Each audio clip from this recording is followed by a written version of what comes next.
pasin na ni tin in lom bia chim kau ning Giêsu Christ sung zal nun na akan pe mual phau lau in ni fatin akan som hi Shuang silau patian ve ngai na kan si kan sa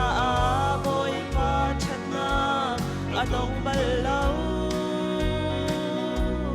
kan tak sa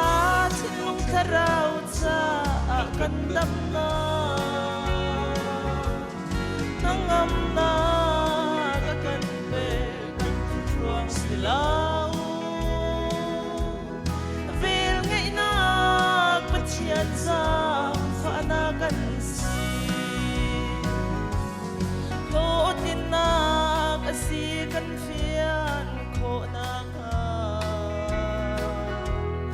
At sana tumsan bao na ko na akan shuay Toy sang tu asikan fiyan ko na ka Chiat ngôi phau nang pun so akan shuai to kan sa boy pa chat na katong balau kan tak sa chinlung tharau cha akan dam na nangam na akan pe kan puruang silau Yan sang faanakan si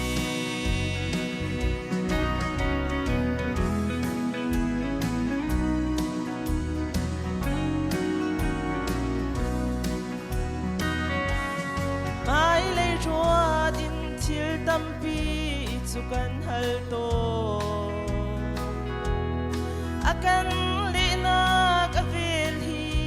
kan za tha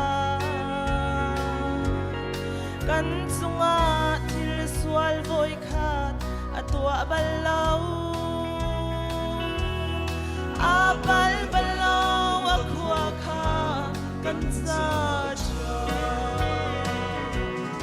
kan sa voi pa chana agong balau kan taksa chinlung tharau cha kan dam na Nangam na kakan pe kan puruang silau Vil ngay na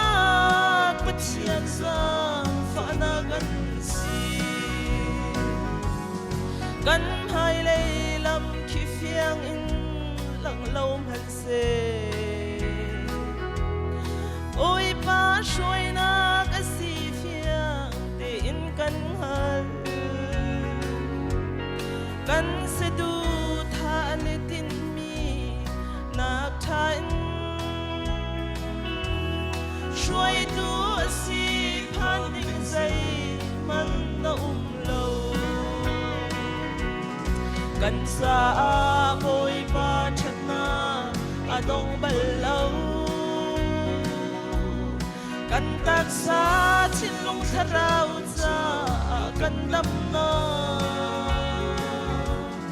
Nangam na kakan pe kan puruang sila